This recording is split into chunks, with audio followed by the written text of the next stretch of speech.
Welcome to another Sunday update video. My name's Jared. I also post silent build videos on Fridays and most Wednesdays, so be sure to check those out as well. We've also got Walter here. Say hi, Walter. It's my dog Walter. He shows up in a lot of the videos. Good to see you, buddy. Today we're going to talk about the Beetle and the Model T. So first up on the Beetle, if you saw my last build video for this project, you would have seen that I rebuilt the carburetor. This is a stock Solex carburetor. Rebuilding this is pretty much the same process as rebuilding probably all of these smaller carburetors that are on the single ports and maybe even sometimes on dual port engines. But anyway, I've got that rebuilt. The engine already ran, so there wasn't really an issue with the carburetor. I just wanted to go through it and replace all the seals and make sure that it was as clean as possible, just to help prevent any possible issues that I might have once I get the engine back together. But so for the engine, it's still in pretty much the same state as what you saw last time. I mentioned before I ordered the new pistons and cylinders, because there was some rust and corrosion in one of the cylinders, and it was so cheap to replace everything, I decided to do that rather than just try to hone the cylinders and do the rings. Those parts haven't shipped yet. I ordered them from JBugs, which is where I get a lot of my parts. They have a lot of stuff in stock, and their website's easy to use, so I like JBugs. But I have noticed that sometimes, even if it says the item is in stock, it'll take a really long time for them to ship it. For instance, I ordered the new drive axles to go on the transaxle there a few weeks ago, and they still haven't shipped. So hopefully it's not going to be that long on these pistons and cylinders, because that's the main thing that I'm waiting on to get this thing back together. I finished painting all the tins. I even painted the exhaust manifolds. But so I'm getting really close and ready to put this back together. In my last update video, I pointed out that this head has a crack in it in between these two valves. I actually think it's probably okay the way that it is, but regardless, I replaced it. So I bought a new stock, like OEM, but rebuilt head to replace it with. And then you can see the other head is missing. I've got the other head at the machine shop right now, and they're going to go through it and basically rebuild it. I don't think it's going to need much work, because these heads were actually in pretty good shape. The car already ran. But they're going to clean it up, make sure the valve seats and everything are good to go, and then that'll all be ready to go back together. So it'll just be a matter of getting those pistons and cylinders in. Other news on the Beetle, I finally put the cushions. So I bought new foam for these front seats, because I did a video a long time ago where I replaced the seat covers, and the foam was really shot and it didn't come out very well at all. But I bought that new foam for it months ago, and I finally put it in, and it came out really nice. The bottoms especially are really nice now. They're much firmer than they were. The shape is much better. The back is also much better. So now that the seats are done, I still have some work to do here in the interior. And so depending on how long it takes to get those parts for the engine, I may do this interior video before I get the engine back in the car. But basically, I've still got to go through the dash. I'm in the process of tearing off this foam padded dash. I don't think I'm going to put a new foam pad back on it. We'll see how bad it looks without it. But I do have the original speedometer and little vents to go on the side of the speedometer, so I'm definitely going to be taking out that. Somebody retrofitted that gauge cluster. It's not stock for this car, so I've got to remove that, get the correct speedometer in there. I also have a period correct radio for it, and then I'll have to figure out how to do all those knobs, because that'll be determined based on whether or not I do the foam padding. I also have, you can kind of see it down there, I've also got that wicker little shelf that's going to go under here. I think those look pretty cool, so I'm going to put that in. And then I also have the new shifter for it, which is the thing that I've been waiting on to get this front carpet piece in. I don't want to cut the hole for that until I had the actual shifter I was going to use. So basically, I've got some stuff to finish up on the interior here, so that'll be one video.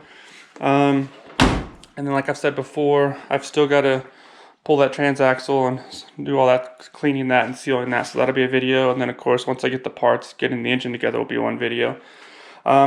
Also, you might remember quite a while back when I put these wheels on here that the threads here on this drum are stripped out and I couldn't get the stud in there. So I got a new drum for the rear. So I probably won't film that, but I got to put that drum on there and that'll take care of that issue. Other than that, the brakes actually seem pretty good. I thought I was going to have to go through and replace a bunch of stuff on them, but it turns out they just needed to be adjusted. So I've adjusted the brakes, so I think that part's good. So basically, this thing's getting really close to being back on the road. The only thing really holding us up now, the only question is when are we going to get the parts for that engine? And hopefully that's going to happen within the next week or so. But making really good progress on the Beetle, and that thing should be back on the road soon. The Land Cruiser, no update on it this week, but I am still going to try to figure out how I'm going to get a oil pressure gauge hooked up.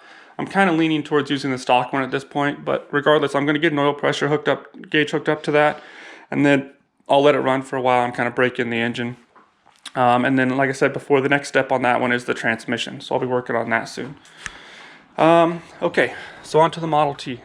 So in my most recent build video, you would have seen that I cleaned up the body. I put some rust reformer on it, and then I put this clear coat on it. I'm pretty happy with the way that it came out. I haven't treated this section yet because I'm going to be pulling this whole thing off and replacing the radiator, and then I'll clean this up a little bit and I'll cover that one with the clear coat and stuff when it's off the car. But I'm pretty happy with the way the clear coat came out.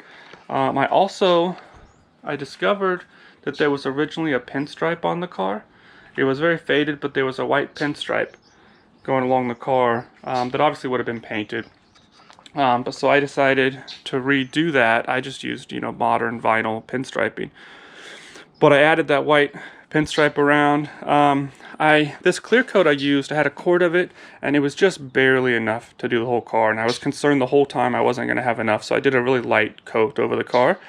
So I've ordered more of it, so I'm going to do a second coat, and that second coat's actually going to go over this pinstripe, I think, because I'm a little concerned with how rough the surface is, that this won't stick. But so anyway, that's going to become a permanent part of the car once I add that clear coat to it. But so the body's coming along nicely. The interior, I did get some of the fabric and stuff that I ordered, so I do have pretty much everything I need to do the headliner. But I've got to, work on this wood frame first. I have started, I've started pulling all these metal trim pieces from around the windows that go on the inside, and those will be painted black, and the dash is going to be cleaned up and painted black. It won't be rust like it is. So the inside of the car I'm going to clean up and make look pretty much like new, like the steering wheel and everything will be cleaned up. It won't look so worn out inside, just the outside is going to stay this really rusted look. One other thing that I've been noticing for a while and I'm a little bit concerned about is this.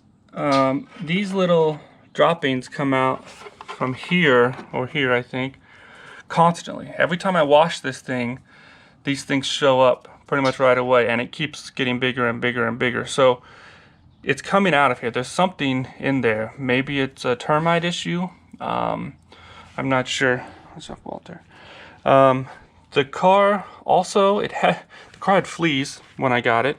Yeah, Walter, watch out for those fleas. So when I went to pick the car up, I'd been in storage for at least 30 years, maybe much longer than that. And the woman was like, oh, be careful back there. There's fleas. The cats hang out back there in the car. And so I did notice I got a few flea bites that day on my legs. And then, of course, I've washed this thing multiple times since then. I pressure washed it. I've hosed the whole thing down with degreaser. I've washed it multiple times. And I believe I've got rid of all of those little critters. But I may have a termite issue. And I'm concerned about doing the interior without addressing that. So let me know what you think, if you know what those droppings are. But I'm considering maybe putting some plastic over the car and setting off one of those like bug type bombs that you can get for your house. But you can see here, there's a spot here as well where these always show up right there. So, and it doesn't seem to be like it's falling out. It's not like when you shake the car a bunch falls out. It seems to be something alive in there that's pushing those things out, whatever those little pellets are. It's probably their poop or something.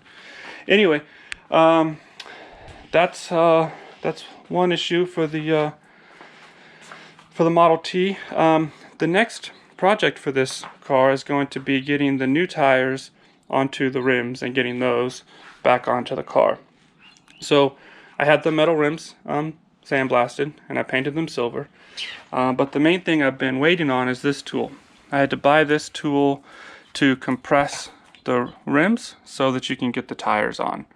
So that was the thing that has been holding up this part of the project, and so I have this now, so hopefully this will go smoothly. This will definitely be my first time trying to mount these tires, and the place that sells the tires, they won't mount them for you. You have to do it yourself.